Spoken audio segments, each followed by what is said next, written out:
Ay maulang araw po sa lahat mga katribya, panggandang umaga po. At ngayon po mga katribya po yung bagyo ay ang dating sa Nueva Ecija. At yun nga po nakataas po ng signal number 2 itong Nueva Ecija. Pero sa ngayon na hindi pa po natin nararamdaman po yung malakas po na hangin. Pero kanina po yung pag-uulan ay ating naranasan na rin po mga katribya. At hindi pa po tayo mga ka-farmers na kapitas po ngayon dahil mahirap pong mag-alaga ng bunga ng kalamansi, although meron pong mga pumipitas, pero todo ingat sila dahil baka po maluto ang kanilang mga pinipitas na kalamansi.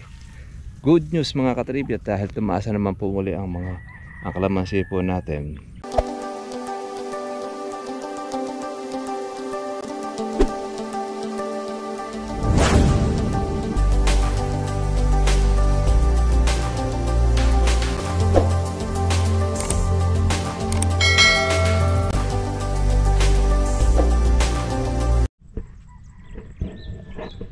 Ay maulang araw po sa lahat mga katribya, panggandang umaga po.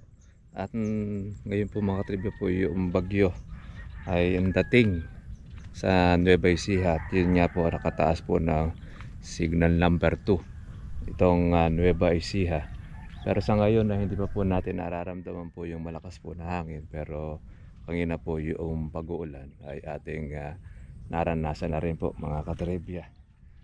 At hindi pa po tayo mga ka-farmers na kapitas po ngayon dahil mahirap pong mag-alaga ng bunga ng kalamansi, although meron pong mga pumipitas, pero todo ingat sila dahil baka po maluto ang kanilang mga pinipitas na kalamansi. Good news mga katribya, dahil tumaas na naman po muli ang kalamansi po natin. May kumukuha po ng 1,000, meron kumukuha ng 1,100. Ngayon sigurado mga katribya ay sisingit po ang kalamansi dahil konti ang makakapitas ngayon mga katribya. Dahil una-una maulan, katapos siyempre kukunti na rin po yung supply ng kalamansi po natin. Kaya po siya tumataas ang halaga po nito. Ganyan naman kasi mga katribya po ang kalamansi. Pag po tumataas, nagkukulang po siya. Tumataas ang demand. Tayo po ay napitas na po natin itong ating kalamansi. Although hindi pa naman po tayo nakakatapos pa, nabutan na po ng pagtinag itong ating inaalagaan. Yan, tanggal po tayo mga ka-farmers ng ating sangang tuyo. Yan. Ang kalamansi po natin meron pa rin po tayong pang November. Meron rin po tayong pang December. Kaya napakasulit nitong ating ginagamit na organic fertilizer dahil hindi lumulubay po siya kabubulaklak at continuous.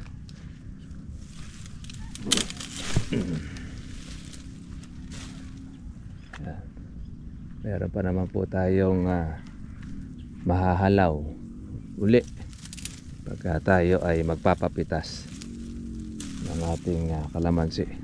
Yan. Maambon-ambon na naman po mga ka-farmers. Ambon na naman po muli. Ayan na po yung ating bagyo.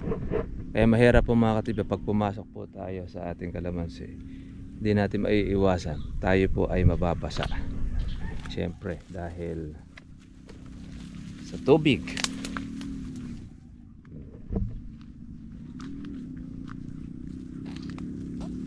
Shout out din natin ang mga kawatan. Ayun, magandang balita dito sa aming pong lugar ay nag-iistila na po siya ng poste ng Meralco. Gagawin na rin pong sitio. Ito pong aming kalamansian, Sitio Tumana ang magiging tawag. Kaya yung ating idinulog po kay Kapitan na problema po ng mga farmers dito, yung lalo na po sa Nakawan, ay unti-unti na pong nabibigyan po ng aksyon. Dahil pag nagkaroon ng mga ka-farmers po ng ilaw dito po sa amin, ayan, kakaroon na rin po tayo ng ating mga istila ng CCTV. Kaya po yung mga masasamang loob, mga mapagsamantala, makikita na sila. Tapos magagawa na po sila mga katribya po ng aksyon. Kaya sabi ko lang sa inyo mga ka-farmers, darating at darating din po ang panahon nila. Hindi naman sa habang panahon tayo na lang lagi po ang kinakawatan or ninanakawan po ng mga hoodlum na yan. Kaya wag silang magpapakasiguro dahil meron silang magiging katapat, mga katribya.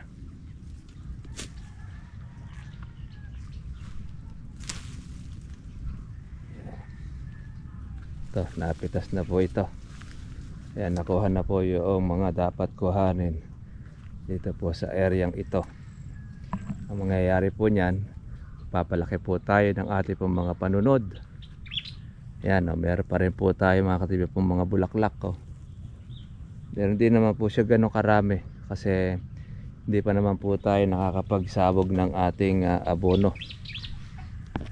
At pagka po tayo ay magsabog nito, ayan, magkakaroon ulit tayo ng panibago.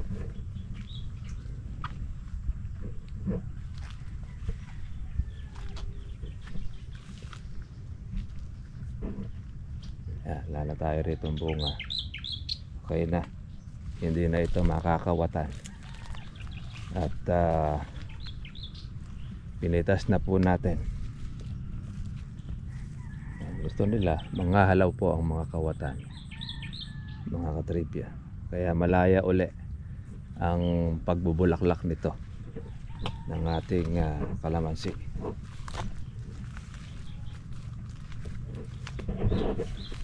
Doon po sa ating mga katribya pong kasalukuyan na malakas po ang mga pag-uulan. Yan, medyo ingat lang tayo sa mga pagbaha dahil automatic po yan. Talagang yan ang makapinsala ng ating kabahayan. Ay, may pitas yata yung kapitbahay. Ayun. Kaya yun po mga ka-farmers, meron naman tayo lipong damuhin. Malago na naman po dito ang ating kalamansi, ang ating mga damo.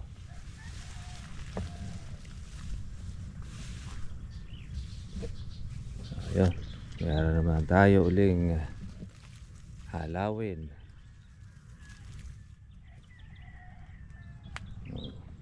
Malaya na po uli silang mamulaklak ang ating kalamansi dahil nakuha na yung ating mga pitasin.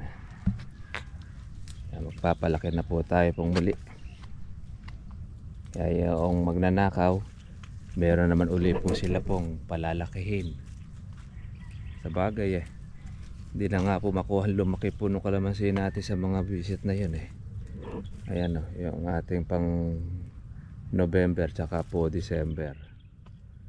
Hindi naman po siya ganun karami, pero hindi naman tayo masisiro.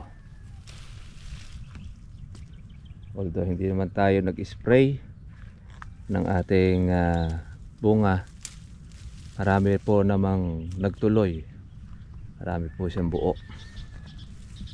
Kailangan lang natin tatanggalan tayo ng ating mga sangang tuyo para labasan ulit ng another na bulaklak. Itong ating bagging.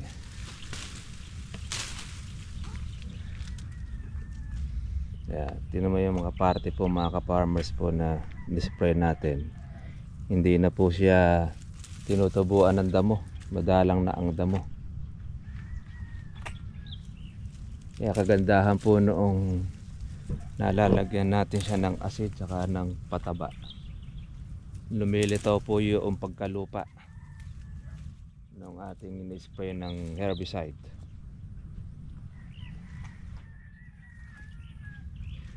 Kaya inabutan pa po mga ka-farmers po ng mahal itong ating kalamansi. Nahanap po natin yung bagging.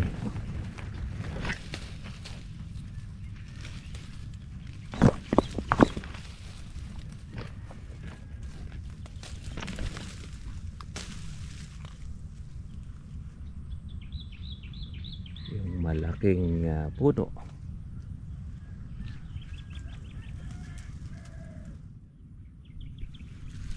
Nandun sa kabila.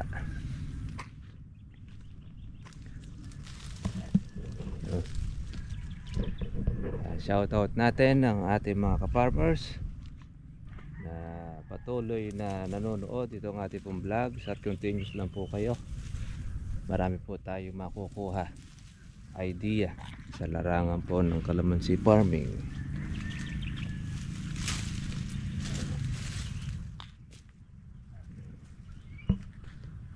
Yan.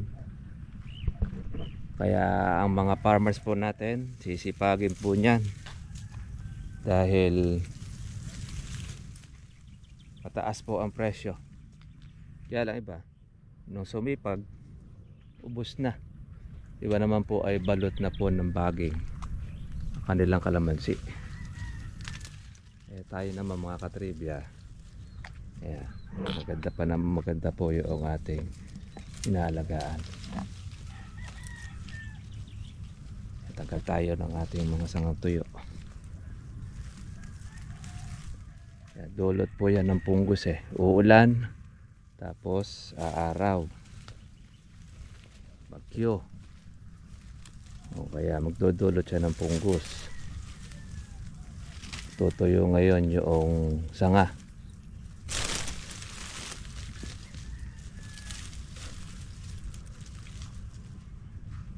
Hindi naman siya marami, pero kailangan lang po nating alisin. Medyo basa na tayo ng konti mga katribya, dahil akala mo umuulan din sa loob ng kalamansian. Yung ating unang pinagpitasan.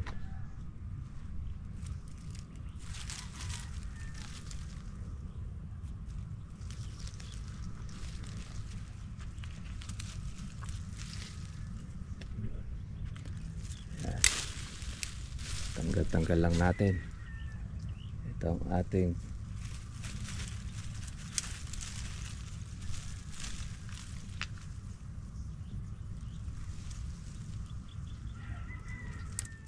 masyadong matinik, pero siya maliliit na tinik mga katribya, kaya ingat lang tayo sa pagtatanggal.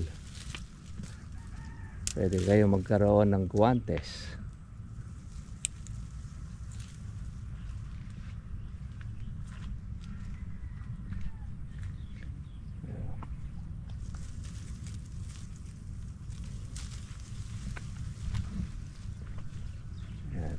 Tayong bulaklak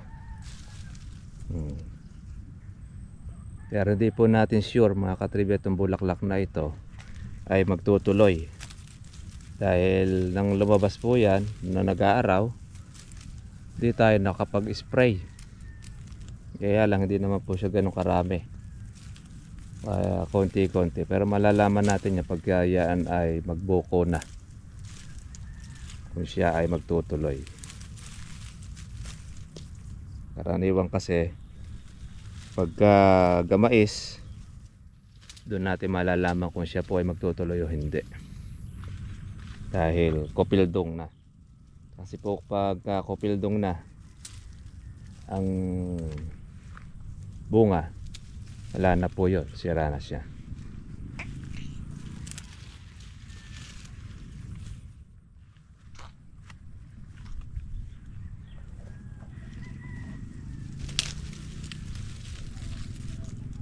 So, may pitas po yung kapitbahay nangahalaw, sigurado makamahal yung kanilang presyo.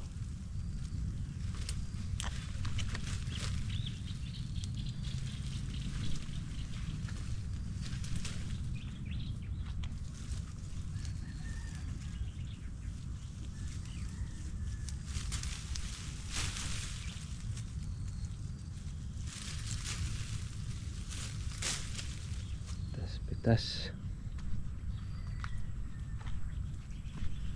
dito sa gawin na ito, medyo malago-lago na po yung ating damo.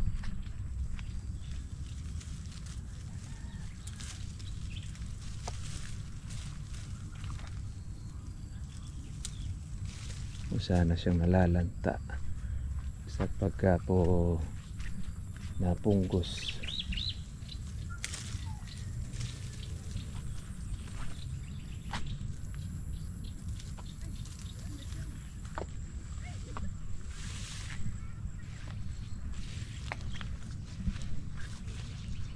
Alam, marami na rin bahaging yung kabila. Tayo naman kahit paano ay naagad na po natin yung ating baging. Para kung hindi natin ito inaalis, nako, balot na rin ito mga katribya.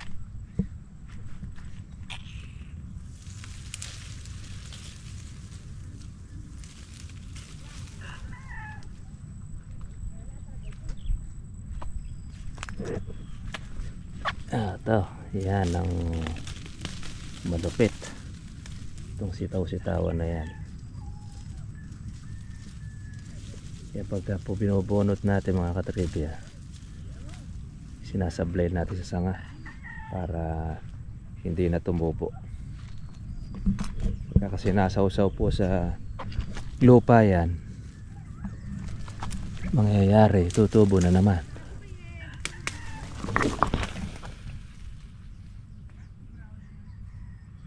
Ayan o, yung mga bulaklak o. Sa gawin na ito, maganda ang bulaklak.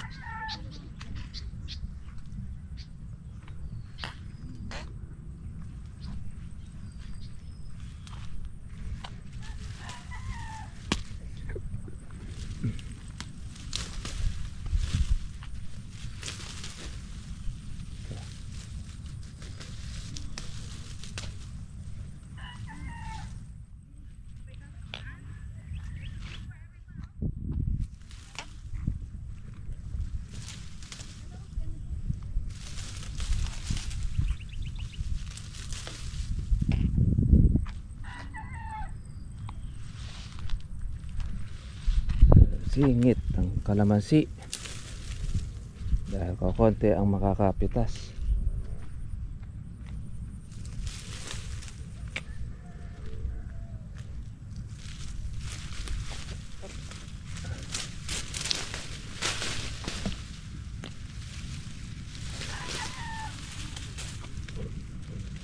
Malamang ngayon yan ay nasa 1112 ang presyo ng kalamansi.